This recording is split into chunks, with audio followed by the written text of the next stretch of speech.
Chemistry students are going to be required to take an elements quiz. We have given you 46 elements that you need to know both their names and their chemical symbols. For example, hydrogen is H, helium is He, and so on and so forth. The elements are so important to have an understanding of the name and the symbol so you know what any problem or scenario is speaking of as we continue through the year. So we are giving you an opportunity to be very successful. We have given you a sheet where you are supposed to fill out your elements, names, and their symbols based off of their atomic number. The reason why we give you the atomic number is that then you can find that element.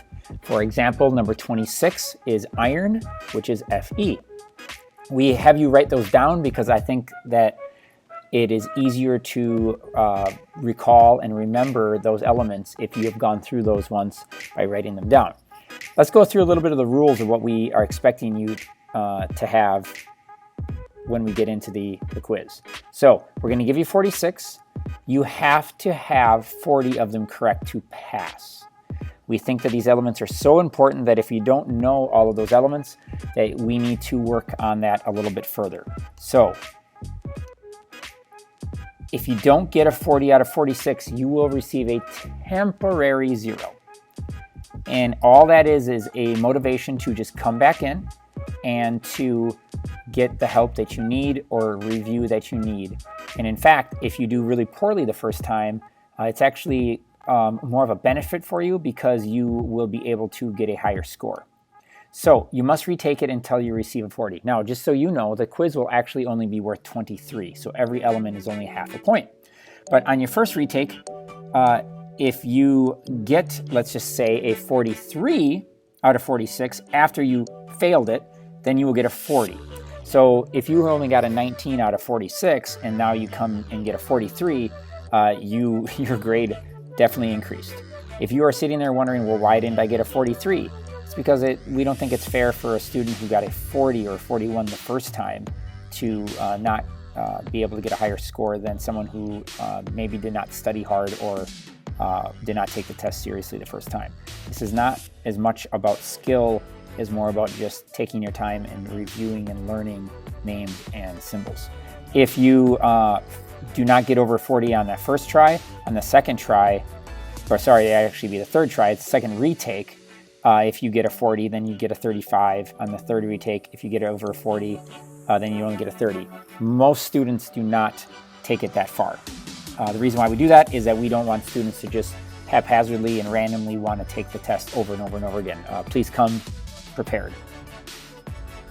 That being said, there are roughly 10 elements that do not match up with their English name. So they come from other words, other origins like Latin and German.